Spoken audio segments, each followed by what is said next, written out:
ano-ano nga ba ang mga requirements para makuha yung childbirth allowance?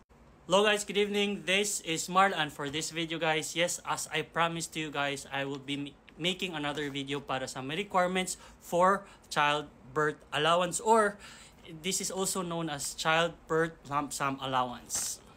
So I will be dissecting this video into 3 parts. First po is yung case, pangalawa po is yung qualification, pangatlo po is yung requirements.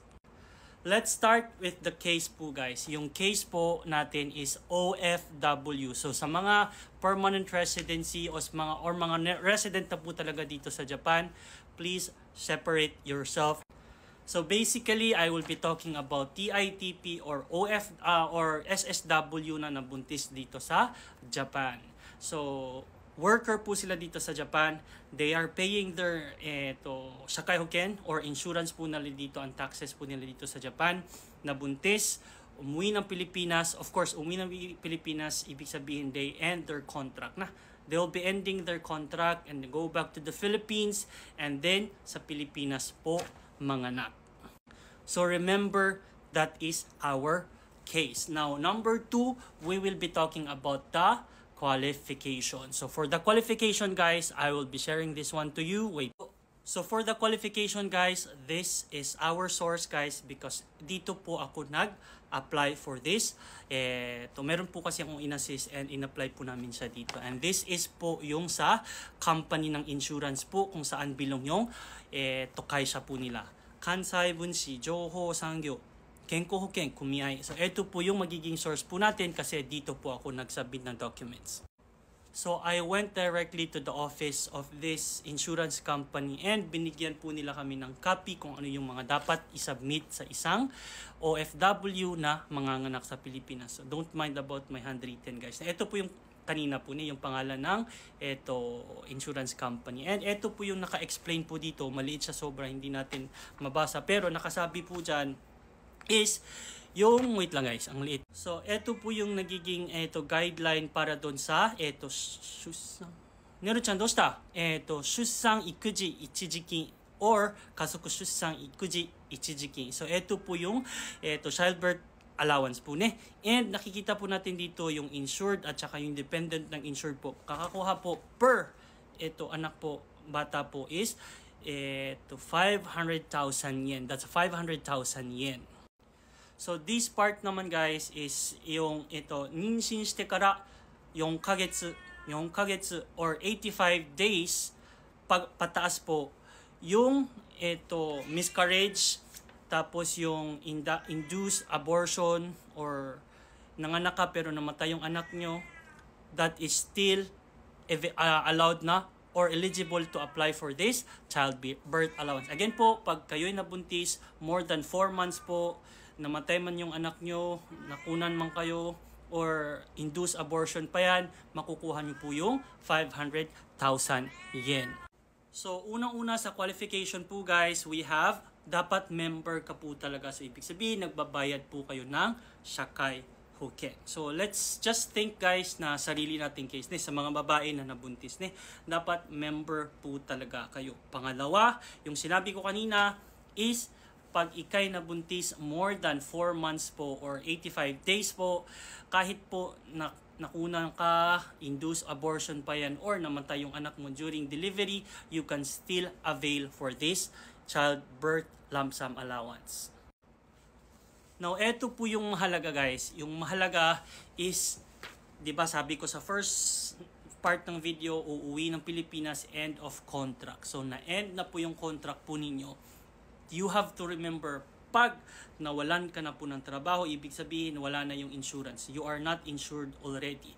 You are only allowed to apply for this one within 6 months. So on the day na umalis ka sa Kaisha or wala ka ng insurance, on the day na umuwi ka ng Pilipinas, dapat within 6 months mag-apply ka na. So ibig sabihin, within 6 months, dapat nanganak na po kayo.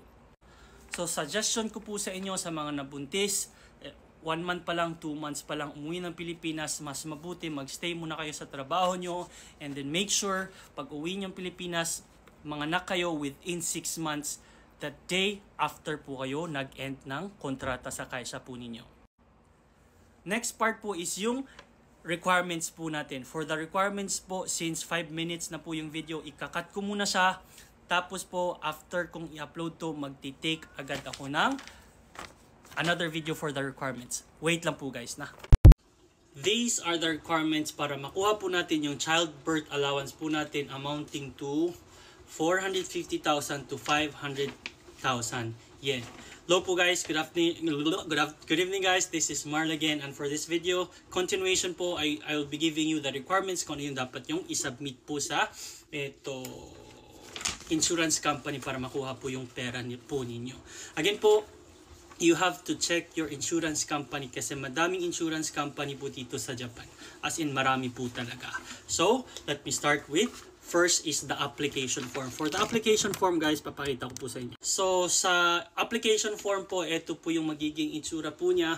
And nakita ko sa ibang insurance company, I think they have the same format. So, just for you to give idea guys, nag-screenshot lang ako. And this is the sample for the application form. Next is, second documents na kailangan na madadownload nyo po sa insurance company is Phase 1. Ukitori diary no liyu so, ibig sabihin reason po kung bakit po kayo magpapakuha ng lump sum allowance with the representative. So, example, ilagay nyo po dito, uwi kayo ng Pilipinas. Dahil uwi kayo ng Pilipinas, i-close na po yung bangko po ninyo. Kaya, ibang tao yung magtatanggap sa pera. So, this is the second document. Third po, ito po yung letter of consent. So, nakalagay po dito, I will allow this insurance company to apply for my lump sum childbirth lump sum allowance, and nakalagay po dyan sa baba yung date kung kailan ka ng anak, ano yung pangalan mo, birthday mo, yun, basta may mga information pa yan. So ito po yung letter of consent. So yung unang tatlong documents po you can download po sa insurance companies. Pangapat po is proof of birth. So, proof of birth na galing po sa hospital. So, kailangan nyo pong humingi ng certification from the hospital na nagpapatunay na kayo ng anak at ang pangalan ng anak nyo, anong oras, something like that. So, you can have ang sinabit namin is, ano pa sinabit namin that time? Medical certificate. Yun po yung sinabit namin. Panglima is birth registration or birth certificate po ng anak po ninyo. Ito po yung takes time kasi hindi naman agad-agad nagagawa ng birth certificate yung anak po ninyo. Kaya, ito po yung part na like, somehow, it takes a little time bago makuha or bago makomply yung documents na to. Again po, that is birth registration or birth certificate po ng anak po ninyo.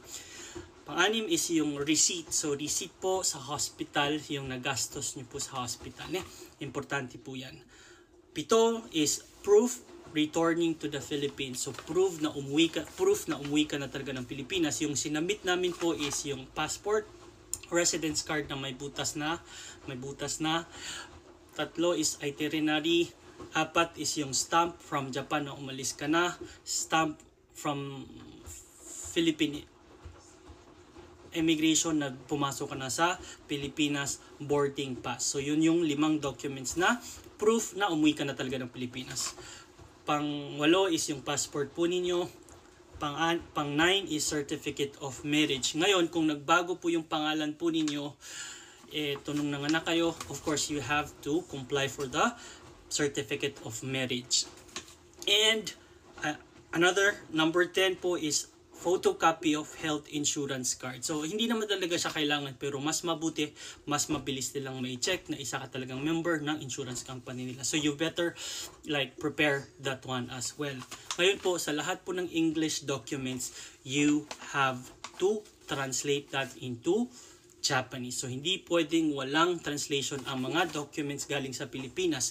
And sa translation po, kailangan meron po yung pangalan ng translate, address ng nag-translate at saka telephone number ng nag-translate po ng documents na yun. So, those are the requirements na kailangan po ninyong isubmit. Ngayon po, before I end this one, I want to clarify guys na again po, ang daming type ng insurance company po dito sa Japan. So, depende po sa insurance company po ninyo. Mas mabuti i-check nyo po yung insurance company kung saan kayo belong. So, to end this video, again po, you have to check your insurance company kasi iba-iba sila ng guidelines po. You really have to check the insurance company website kung saan po kayo belong. And again, this is for those OFW. Please, mga permanent residency, i-separate nyo po yung case po ninyo about this video. Kung iba yung experience ninyo, iba po din sa mga OFW na uwi ng Pilipinas po. That's it. Saya na gambati ko dasay. Don't forget to share this video guys para malaman ng ibang kababayan po natin. And just to remind you, hindi po ako nagre-reply ng inbox dito sa TikTok. Kung gusto nyo mag-message, you can go to my Instagram or sa Facebook po. Saya na gambati ko dasay.